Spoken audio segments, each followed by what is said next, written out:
कुटस्थलोक धम्मेहि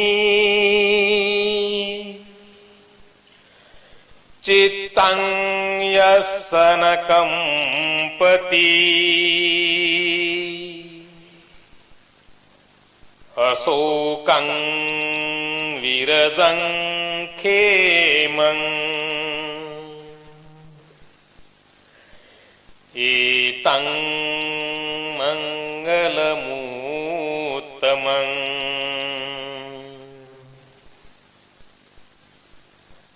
अर्थात जिसका चित्त लोक धर्म से विचलित नहीं होता वह निशोक निर्मल तथा निर्भय रहता है, यह उत्तम मंगल है। लोक धर्म से विचलित न होना उत्तम मंगल है। लोक धर्म क्या है? लाभ अलाभ, यश अपयश, प्रशंसा निंदा, सुख दुख आदि ही लोक धर्म है। ये मानव जीवन के आवश्यक अंग भी है। जो लोग धम्मचारी होते हैं, सदाचारी होते हैं और शीलवान होते हैं, उन्हें लाभ यश प्रशंसा सुख आदि प्राप्त होते हैं। जो प्राणी अकुशल कर्म करने वाले होते हैं उन्हें अलाभ अपयश निंदा दुख आदि प्राप्त होते हैं। क्या प्राप्त होना है यह मानव के कर्मों पर निर्भर करता है। अच्छे कर्मों का फल सुखद होता है और बुरे कर्मों का फल दुखद होता है। जिन्होंने चिंतन करके मनन करके धम्म को धारण किया है वे न तो लाभ यश प्रशंसा सुख आदि प्राप्त करके विचलित होते हैं और न ही अलाभ अपयश निंदा दुख आदि प्राप्त होने पर विचलित होते हैं। कभी कभी धम्मचारी लोगों को भी अच्छे कर्म करने के बाद भी अलाभ अपयश निंदा दुख आदि प्राप्त होता है, किंतु ये अस्थायी एवं क्षणिक होते हैं। धम्म के कुशल प्रभाव के कारण ये सब वैसे ही नष्ट हो जाते हैं जैसे बादलों के छट जाने पर आकाश स्वच्छ दिखाई देने लगता है। स्वयं सम्यक संबुद्ध को भी इनका सामना करना पड़ा था। उस दिनों तथागत जेतवन में विहार कर रहे थे।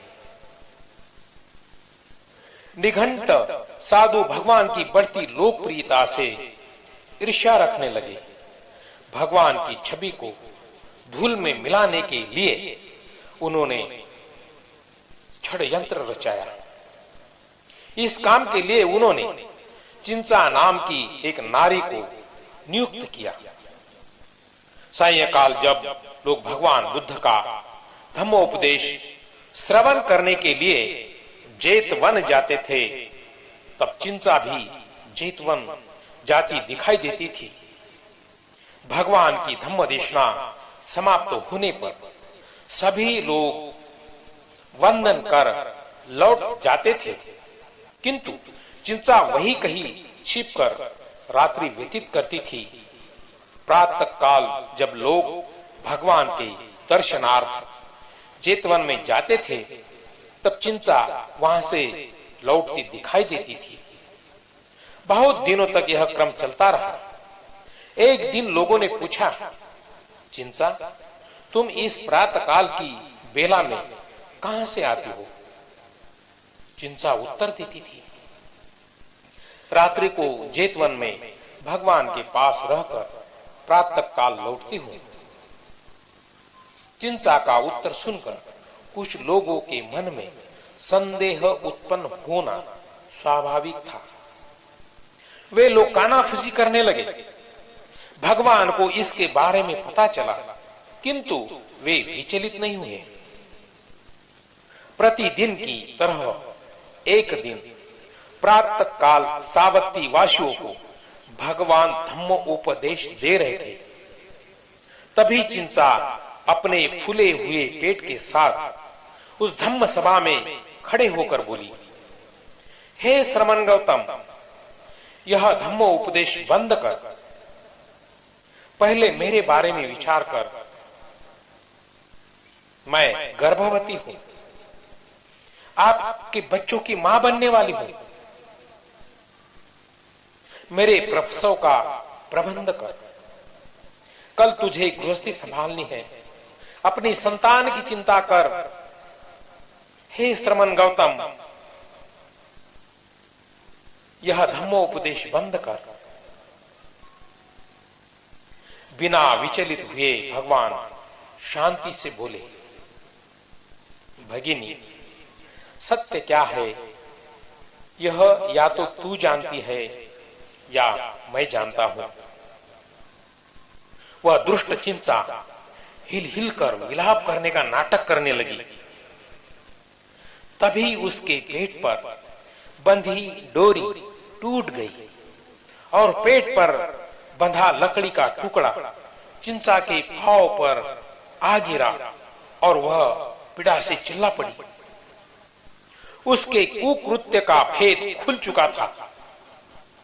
कहीं लोग मुझे पीटने न लगे, यह सोचकर वह जेतवन के द्वार की ओर भागी। द्वार के बाहर जाते ही जो ही वह अपने प्राण बचाकर भागी, वह एक जगह ठोकर खाकर एक गड्ढे में जा गिरी। इस प्रकार वह पापिन खड्डे में गिर जाने के कारण मृत्यु को प्राप्त हो गई। भवतु सब मंगलम, सबका मंगल हो, सबका कल्याण हो, सभी को तथागत के धम्म की प्राप्ति